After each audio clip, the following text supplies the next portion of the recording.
नमस्कार दोस्तों, स्वागत है आपका हमारे चैनल टेल्स बाय यशु पर।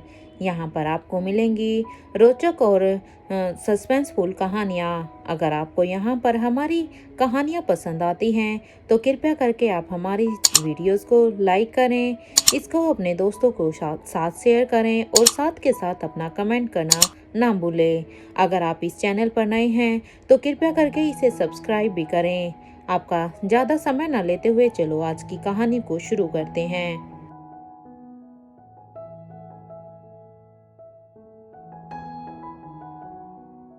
पिछले एपिसोड में हमने सुना था कि जहां पर एक तरफ अब अनिका को किंग के पैलेस में वापस से जाना था तो वहीं रोहित को अब स्वाति मल्होत्रा के साथ जाना था। लेकिन अब स्वाति मल्होत्रा ने रोहित को थोड़ा सा समय दे दिया था ताकि वो अब अपनी माँ आयशा मारवा से भी मिल सके।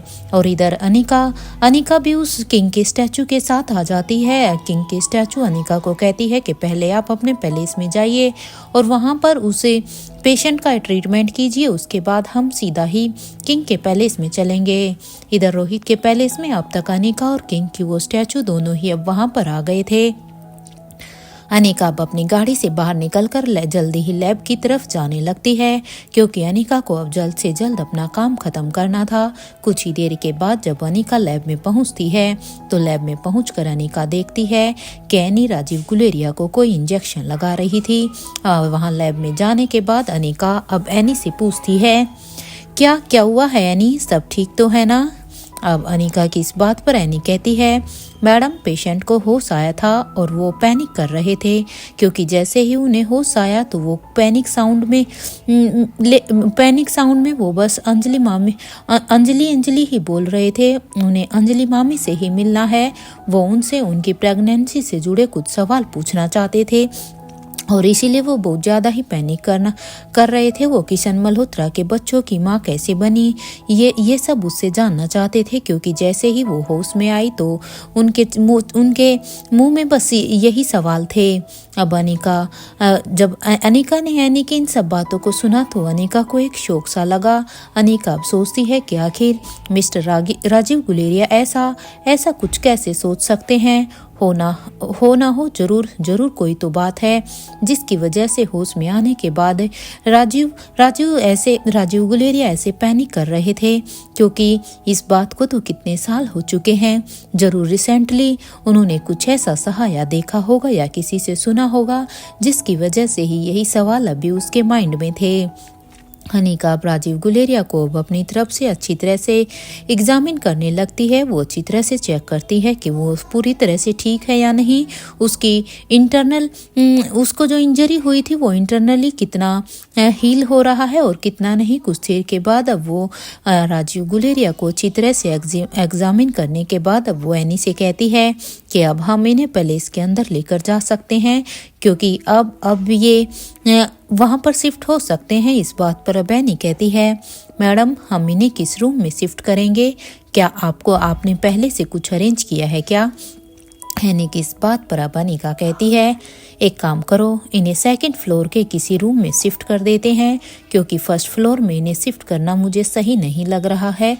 इस बात पर अब किंग की स्टैचू भी कहती है, Anika madam you are right, हो सकता है कि इनको हम तक पहुंचाना दुश्मनों का एक ट्रैप हो क्योंकि ये ऐसे ही तो शायद हमारे हाथों नहीं आ सकते हैं।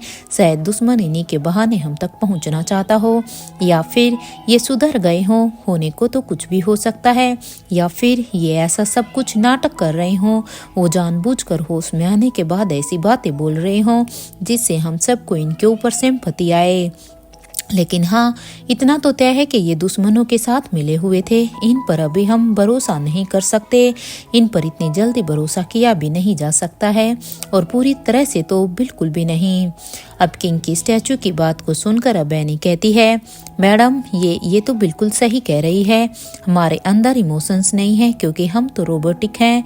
हमारे अंदर इमोशंस नहीं होते हैं इसलिए हम फैक्ट्स के साथ बात करते हैं और वैसे भी हमें बोलना नहीं चाहिए कि ये हमारे दुश्मन हैं।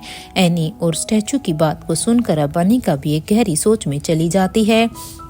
क्योंकि इन दोनों की ही बातों को सुनकर अब अनिका को भी यही लगता है कि कहीं ना कहीं ये दोनों बात तो बिल्कुल सही ही कह रही हैं, क्योंकि हमें अपने इमोशंस में आकर कोई भी ऐसा डिसीजन नहीं लेना चाहिए जिससे कि हमारे दुश्मनों को हमारे ऊपर बढ़त करने का कोई मौका मिल जाए। और वैसे भी क्यों जिस हालत में राजीव गुलेरिया उन्हें मिले हैं उसके बाद तो उनकी किसी से बात ही नहीं हुई है, इसलिए अभी कुछ पता भी नहीं है कि आखिर वो अभी भी दुश्मनों के साथ मिले हुए हैं या नहीं। जब तक उन्हें अच्छी तरह से होश नहीं आ जाता तब तक उनके बारे में कुछ भी नहीं कहा जा सकता है। कुछ देर तक सोचने के बाद अब अनिका उस किंग के स्टैचू से कहती है कि फिर एक काम करते हैं, इन्हें हम आलिशा के रूम में शिफ्ट कर देते हैं और जब तक आलिशा यहाँ पर है वो किसी भी रूम में रह सकती है। अब अनिका की इस बात पर अब एनी कहती है, मैडम हम इन्हें सेकंड फ्लोर के उस रूम में शिफ्ट कर सकते हैं जिसमें बॉस ने इमरजेंसी के लिए बुलाया था। वो रूम खुली आंखों से देखने पर लगता है कि बिल्कुल सिंपल रूम है, लेकिन बॉस ने उसमें जो एडवांस टेक्नोलॉजी का यूज़ किया हुआ है और अगर इन्होंने वहाँ पर उस रूम में कुछ भी गड़बड़ करने की कोशिश भी की तो इनके मन के वाइब्रेशन को रीड करने के लिए उस रूम में लेज़र लाइट भी हैं जो कि बॉस को तुरंत ही अलर्ट साइन भेज देगा। क्योंकि मेरे ख्याल से इन्हें बस उसी रूम में ही शिफ्ट करना चाहिए, क्योंकि वहाँ पर इनकी हर एक हलचल का, हर एक हरकत का हमें पता चलता रहेगा। एनी की इस बात पर अब अनिका कहती है, wow that's a nice idea, ये पहले हमने क्यों नहीं सोचा। फिर ठीक है, अब एक काम करते हैं, हम इन्हें यहाँ से लेकर बस उसी रूम में ही चलते हैं। व्हीलचेयर पर बिठाकर इन्हें वहाँ पर शिफ्ट कर देना चाहिए। इस बात पर अब एनी वहाँ पर रखी हुई जल्दी से एक व्हीलचेयर को लेकर आ जाती है। तो वहीं अब अनिका और किंग की वो स्टैचू दोनों ही अभी राजीव गुलेरिया को बड़े ही ध्यान से उस चेयर पर अब बिठा देती हैं ताकि उन्हें किसी भी तरह की कोई भी तकलीफ ना हो, क्योंकि अभी रिसेंटली ही उनका ऑपरेशन हुआ था। उसके बाद अब अनिका अब एनी से कहती है कि इसे लैब में तुरंत ही कन्वर्ट कर देना और उसके बाद अपना काम उस लैब में शुरू कर दो। एनी को सारे ही इंस्ट्रक्शंस को देने के बाद अब अनिका किंग की उस स्टैचू के साथ लैब से बाहर निकलकर अब पैलेस के अंदर जाने लगती है। यहाँ एनी ने अब उस रूम को फिर से उस बटन को प्रेस करके अब फिर से उसे एक लैब में टर्न कर दिया था ताकि किसी को भी वहाँ पर अंदाजा भी ना हो कि ये यहाँ पर अभी कुछ समय पहले ही एक हॉस्पिटल था। और अब उस रूम को एक लैब में कन्वर्ट करने के बाद वो अब अपने काम में फिर से लग जाती है। तो वहीं दूसरी तरफ अब तक अनिका उस किंग की स्टैचू के साथ अभी सेकंड फ्लोर पर आ जाती है। वो दोनों कुछ ही देर के बाद अब उस रूम में आ पहुंचती है। किंग की स्टैचू ने जब वो रूम खोला तो उसे एनी की बात सही लगती है कि वैसे तो ये रूम देखने में बिल्कुल ही नॉर्मल है, क्योंकि एक नॉर्मल इंसान जब भी इस रूम को देखेगा तो उसे इस रूम में कुछ खास दिखाई नहीं देगा। कोई भी यहाँ पर पता ही नहीं लगा सकता है कि इस रूम में क्या कुछ है। अब तक अनिका ने उस स्टैचू की मदद से राजीव गुलेरिया को उस रूम में शिफ्ट कर दिया था। कुछ देर तक अब उन्हें वहाँ पर शिफ्ट करने के बाद एक बार फिर से उन्हें अनिका ऑब्जर्व करती है। अनिका पूरी तरह से ऑब्जर्व करने के बाद अब उस स्टैचू से कहती है कि तुम नीचे बेसमेंट में चलो, मैं बस आकाश और आलिशा को इनके बारे में अपडेट देकर आती हूँ। अब यहाँ पर अनिका की इस बात पर वो स्टैचू कहती है, ओके, लेकिन हाँ ध्यान रहे थोड़ा जल्दी करना, मुझे किंग को गुड न्यूज़ भी तो देना है। वैसे मेरे ख्याल से अब तक उन्हें पता चल ही गया होगा। अब स्टैचू की इस बात पर अब अनिका उसे हैरानी से देखते हुए कहती है, गुड न्यूज़? लेकिन कौन सी गुड न्यूज़, मुझे भी तो बताओ। अनिका की इस बात पर वो स्टैचू कहती है, कुछ नहीं, आप अपना काम जल्दी से पूरा करने के बाद जल्दी से आप नीचे आ जाइए। ये कहते हुए ही स्टैचू अब वहाँ से जाने लगती है। तो वहीं अनिका अब अपने फ़ोन को निकालकर अब आकाश और आलिशा को दोनों को ही एक साथ एक मैसेज सेंड कर देती है जिसमें उसने लिखा था कि तुम जल्दी से सेकंड फ्लोर पर बने लेफ्ट साइड में जो लास्ट रूम है वहाँ पर आ जाओ। वहाँ दूसरी तरफ इधर किंग के पैलेस में किंग अभी अपने कमरे की बालकनी में खड़े हुए थे। किंग जिस तरह से खड़े हुए थे उन्हें देखकर ऐसा लग रहा था जैसे वो कुछ सोच रहे थे कि तभी वो अपनी सोच में ही थे कि तभी एक पंछी उनके पास आकर उनकी बालकनी की रेलिंग पर आकर बैठ जाता है। किंग ने जैसे ही अब उस पंछी को वहां पर अपनी बालकनी के पास आते हुए देखा तो किंग अभी अपनी सोच से बाहर आते हैं और अब वो उस पंछी की आंखों में ही देखने लगते हैं, क्योंकि उस पंछी का यहाँ पर बैठना कोई नॉर्मल नहीं था। किंग समझ जाते हैं कि ये जरूर उसके लिए कोई मैसेज लेकर आए होंगे, इसलिए किंग की आंखों में वो पंछी देखने लगता है तो वहीं किंग भी अब उस पंछी की आंखों में देखते हैं। कुछ देर तक एक दूसरे को ऐसे ही देखने के बाद किंग अब उस पंछी से कहते हैं, ये क्या कह रहे हो तुम, ये सच है? मेरा मतलब है कि उसने अपने डर को पीछे छोड़ दिया। इस बात पर वो पंछी हाँ में अपनी पलकों को झपका देता है। उस पंछी ने जो अभी किंग से कहा उसे सुनकर अब किंग के मुंह से एक ही बात निकलती है कि एक माँ जब अपने पर आती है तो वो कुछ भी कर सकती है। ये किसी ने झूठ नहीं कहा है, क्योंकि एक माँ को सच में ही एक भगवान का दर्जा इसीलिए ही दिया जाता है, इसलिए शायद इस दुनिया में सबसे ऊंचा दर्जा उसी का है, एक माँ को ही दिया गया है। बट बात जब बच्चे पर आती है तो एक माँ कभी शांत नहीं बैठती है और उसने ये अब साबित भी कर दिया। वैसे एक बात बताओ कि उसे पता कैसे चला कि ऐसा कुछ वहाँ पर होने वाला है? इस बात पर अब वो पंछी अपनी ही लैंग्वेज में कुछ कहने लगता है। उस पंछी की सारी ही बातें सुनने के बाद अब किंग कहते हैं, मुझे लगा ही था ये छोटी अनिका बिल्कुल अपनी नानी पर गई है। खैर वो सब छोड़ो, मुझे बताने के लिए थैंक यू। कुछ कहोगे तुम? ये सुनते ही वो पंछी हाँ में अपना सिर हिला। कुछ खाओगे तुम? ये सुनते ही अब वो पंछी हाँ में अपना सिर हिला देता है, क्योंकि उस पंछी को भूख लगी हुई थी। अब उसकी हाँ को देखकर अब किंग अपने रूम के अंदर आ जाता है और अब वो रूम में आने के बाद अब अपने लैब में चले जाते हैं। किंग अब अपने लैब में जाकर अब वहाँ से 2 बाउल को लेकर आते हैं और वो अब बालकनी में आकर अब उस पंछी के सामने वो दोनों ही बाउल को रख देते हैं। वो पंछी अब उन बाउल में से वहाँ पर खाने लगता है और उसे ऐसे खाते हुए देखकर अब किंग के चेहरे पर एक स्माइल आ जाती है, क्योंकि उस बाउल में कुछ दाने थे। किंग अब अपने मन में ही यही सोचते हैं कि ये अनिका वापस कब आएगी, इससे ज़्यादा वक्त नहीं दिया है। मुझे नहीं पता था कि इस लड़की के बनाए हुए खाने की तारीफ कर दूंगा तो वो मुझसे ऐसी कोई डिमांड कर देगी। इससे अच्छा तो मैं उसके खाने की तारीफ ही नहीं करता।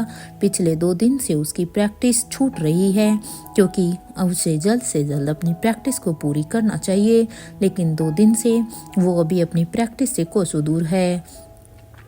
यहाँ अनिका और उसके स्टैचू का इंतजार अब यहाँ पर किंग कर रहा था, तो वहीं अब तक राजमहल में सभी अब वहाँ पर राजमहल में अब रेस कंपटीशन को देखकर वापस पहुँच चुके थे। धनंजय पीरामल और करण गुलेरिया दोनों ही अब अपनी गाड़ी से बाहर निकलकर अब बच्चों को एक एक करके उन्हें बाहर आने के लिए कहते हैं, तो चारों ही बच्चे अब गाड़ी से बाहर आ जाते हैं। अब तक स्वाति की गाड़ी भी अब राजमहल के सामने आ जाती है। स्वाति अब वहां पर आकर रोहित से कहती है कि जल्दी से जाकर तुम भी आयशा मारवा से मिलकर आ जाओ। मैं तुम्हें उसी लोकेशन पर आ जाना, मैं तुम्हारा वहीं पर ही वेट करूंगी। इस बात पर अब रोहित कहता है, ठीक है माँ, लेकिन आप अपना ख्याल रखना। अब रोहित की ये बात सुनते ही अब स्वाति के चेहरे पर एक स्माइल आ जाती है और अब वो रोहित को अपनी गाड़ी से उतारकर अब अपनी गाड़ी को उसी लोकेशन की तरफ ले जाने लगती है जहाँ पर उन्होंने रोहित को बुलाया था, जहाँ पर वो दोनों फिर से मिलने वाले थे। इधर रोहित भी अभी राजमहल के अंदर आ जाता है। जैसे ही वो राजमहल के अंदर आता है तो वो देखता है कि सभी लोग अंदर की तरफ ही जा रहे थे। उन्हें अंदर जाता हुआ देखकर अब रोहित भी अपने कदमों को आगे बढ़ा देता है। जैसे ही अब वो सिक्योरिटी के पास आता है तो उसे भी अब सिक्योरिटी चेक से गुजरना पड़ता है। अब तक सभी अंदर आ जाते हैं, इससे पहले कि सभी एक दूसरे को गुड नाइट बोलकर अपने अपने कमरे में जाते कि तभी अब रिया के कानों में अब वहाँ पर सर्वेंट की आवाज़ आती है। सर्वेंट कहता है, अरे वो रोहित मारवा है, उन्हें अंदर आने दो। क्योंकि जब रोहित वहां पर सिक्योरिटी गेट पर अपनी सिक्योरिटी चेक करवा रहे थे तब एक सर्वेंट ने उन्हें वहां पर चेकिंग करते हुए देख लिया था। क्योंकि गेट पर जो सिक्योरिटी गार्ड चेकिंग कर रहा था वो यहाँ पर नया था, उसे रोहित के बारे में नहीं पता था। लेकिन इसलिए जिस सर्वेंट को उसके बारे में पता था वो अब अंदर से ही आवाज लगाते हुए उसे ये कहता है। सर्वेंट की ये आवाज सुनकर अब वहां पर सभी के कान ही खड़े हो जाते हैं।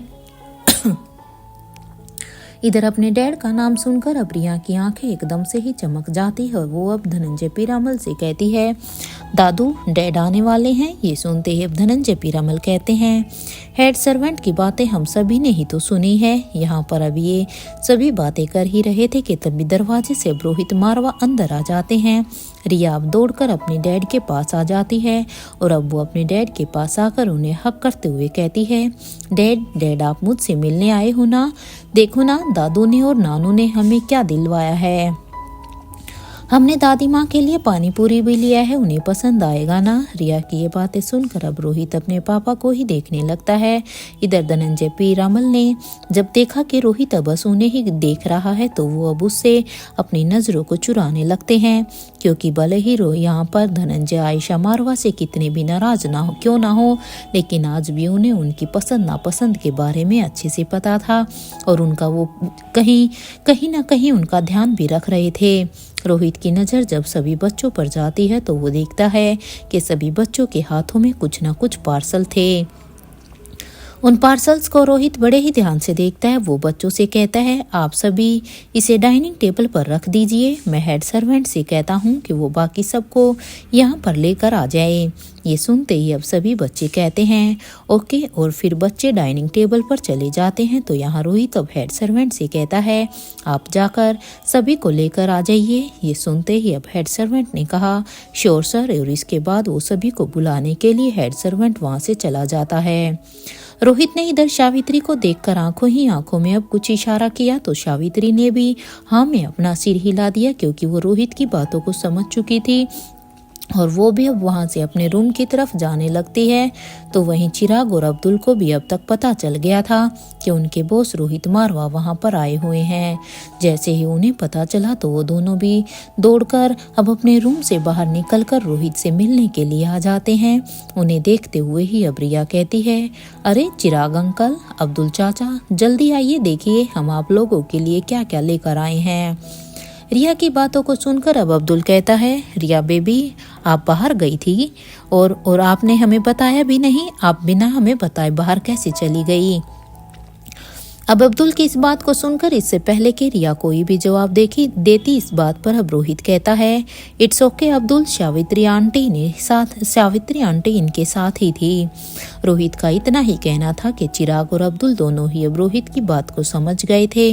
अब तक वहां पर बड़ी रानी, आयशा मारवा, रेखा मूर्ति वहां पर आ गए थे। सभी को वहां देखकर अब आयशा मारवा कहती है, ये सावित्री कहाँ है, दिखाई नहीं दे रही। इस बात पर अब रोहित कहता है कि माँ क्या मैं भी आपको दिखाई नहीं दे रहा हूँ। अब रोहित की ये बात सुनकर आयशा मारवा उसके पास आ जाती है और उसके पास आकर अब वो थोड़ी सी इमोशनल हो जाती है और वो उसके गालों पर एक प्यार से थपकी मारते हुए कहती है, नालायक, अपनी माँ को ऐसे देखकर नालायक, तुम मुझे क्यों नहीं दिखाई दोगे। अपनी माँ को ऐसी देखकर अब रोहित उन्हें एकदम से ही गले लगा लेता है। तो वहीं आयशा मारवा भी रोहित को गले से लगाने के बाद अब उसके चेहरे पर एक सुकून था। इधर धनंजय पीरामल ने जब आयशा और रोहित को साथ में ऐसे देखा तो उसके मन में कहीं ना कहीं जेलसी की फीलिंग आ रही थी, क्योंकि धनंजय इस प्यार को, इस अपनेपन को ना जाने कब से मिस कर रहा था। और यहाँ पर इन दोनों को ऐसे गले लगता हुआ देखकर धनंजय को भी महसूस होता है कि रोहित तो अब तक उससे ऐसे एक बार भी गले नहीं लगा। जब रिया ने अपनी दादी माँ और अपने डैड को तो ऐसे गले लगे हुए देखा तो वो भी अब दौड़कर उनके पास आ जाती है और वो आर्यन और अलेक्जेंडर को भी कहती है अपने पास आने के लिए। तो वो दोनों भी अभी उनके पास आ जाते हैं और वो सब अब एक दूसरे को एक फैमिली हक करते हैं। रिया अब करण गुलेरिया से कहती है, नानू आप भी आओ ना, और दादू आप भी आओ ना। इस बात पर अब रोहित कहता है, एक काम करो सभी ही आ जाओ, मैं सेल्फी ले लेता हूँ। ये सुनते ही अब सभी ही उनके पास आ जाते हैं। इधर रोहित अब अपनी पॉकेट से अपना फ़ोन निकालकर अब 3 से 4 सेल्फी ले लेता है। उसके बाद वहाँ पर अब सेल्फी लेने के बाद रिया अब प्लेट में अब सारे ही स्ट्रीट फूड को अब प्लेट में ही निकाल देती है। रोहित इधर अपने हाथों से पानी पूरी को बनाकर अब आयशा मारवा के मुंह के बिल्कुल ही सामने रख देता है। हालांकि ऐसा नहीं था कि यहाँ पर राजमहल में किसी भी व्यंजन की कमी थी या यहाँ पर कोई भी व्यंजन बनाया नहीं जा रहा था, लेकिन क्योंकि आज सब बाहर ही घूमने गए थे तो आज सब बाहर के स्ट्रीट फूड को एंजॉय करना चाहते थे, इसलिए आज वो बाहर से ही खाना लेकर आए थे। इसलिए रोहित ने आज स्पेशल अपने हाथों से ही पानी पूरी बनाकर अब अपनी माँ के सामने रखी थी। उसे देखकर अब आयशा अपने मुंह को खोलकर उसे खा लेती है, तो वहीं दूसरी पूरी को रोहित रिया को खिला देता है। ये सब देखकर अब आर्यन अपनी मम्मा अनिका को वीडियो कॉल कर देता है, क्योंकि आर्यन को अब यहाँ पर अपनी मम्मा की कमी नजर आ रही थी। उनके साथ अब सभी वहाँ पर बैठ जाते हैं और एक दूसरे को वैसे ही प्यार से खिलाने लगते हैं। कुछ ही देर में जब अनिका ने भी आर्यन का फ़ोन उठा लिया था तो उसे वहाँ पर सभी दिखाई देने लगते हैं, क्योंकि आर्यन अब उस वीडियो कॉल पर सभी को ही वहाँ पर ऐसे साथ में एंजॉय करता हुआ दिखाता है। अपनी पूरी ही फैमिली को वैसे एक साथ देखकर अब अनिका के चेहरे पर एक स्माइल आ जाती है। उसे भी अब यही लग रहा था कि काश इस वक्त वो भी वहाँ पर मौजूद होती और अपने दोनों ही पापाओं के हाथों से पानी पूरी खाती, क्योंकि उसने भी अपने बचपन में ना जाने ये प्यार कितना ही मिस किया था। आर्यन अब अपनी मम्मा से कहता है, मॉम आप भी आ जाइए ना प्लीज़, हम आपका वेट कर रहे हैं क्योंकि अगर आप भी अब यहाँ पर होती तो सच में हमें और भी अच्छा लगता। आर्यन की बात को सुनकर अब रिया कहती है, मम्मा प्लीज़ आप भी आ जाओ ना, देखो ना कितना ढेर सारा स्ट्रीट फूड है। बच्चों की अब इस विश को खुद अनिका भी पूरा करना चाहती थी। उसका खुद का भी मन था कि वो सबके साथ थोड़ा सा और टाइम स्पेंड करें, क्योंकि बड़ी मुश्किल से अनिका ने अपने लिए दो दिन निकाले थे, लेकिन इन 2 दिनों में वो अपनी फैमिली के साथ इतना टाइम स्पेंड भी नहीं कर पाई थी। बच्चों की बातों को सुनकर इधर करण गुलेरिया और रोहित दोनों ही अब साथ में ही कहते हैं, अनिका प्लीज आ जाओ ना, जब सभी तुम्हें इतना कह रहे हैं। तो अनिका के लिए तो पहले ही बच्चों की बात को मना करना मुश्किल हो रहा था। अनिका भले ही चेहरे से कितनी ही स्ट्रॉन्ग बनने की कोशिश कर रही हो, लेकिन उसका दिल और दिमाग तो अभी सब बच्चों के ऊपर ही था। बच्चों के इतने बार बुलाने पे उसका खुद का भी मन कर रहा था कि वो बस अभी कुछ ही सेकंड में वहां पर चली जाए, लेकिन अब रोहित और अपने पापा की बात को सुनकर तो अब अनिका अब कुछ कैलकुलेशन करने लग जाती है। वो अब अपनी किसी सोच में चली जाती है। अनिका अब अभी सोच में ही थी कि तभी उसके कानों में अब आयशा मारवा की आवाज आती है। अब आयशा मारवा कहती है, बेटा इसमें इतना सोचने की क्या बात है, आ जाओ ना, देखो पूरी ही फैमिली तो साथ में है। आयशा मारवा की इस बात पर अब अनिका कहती है, ठीक है, मेरे लिए ये स्नैक्स बचा कर रखिएगा, मैं आधे घंटे में वहां पर आती हूँ। अब अनिका की ये बात सुनते ही अब धनंजय पीरामल एकदम से ही अब हैरानी से अनिका से पूछते हैं, अनिका बेटा तुम आधे घंटे में यहाँ पर कैसे आ सकती हो? आप कहाँ पर हो बेटा?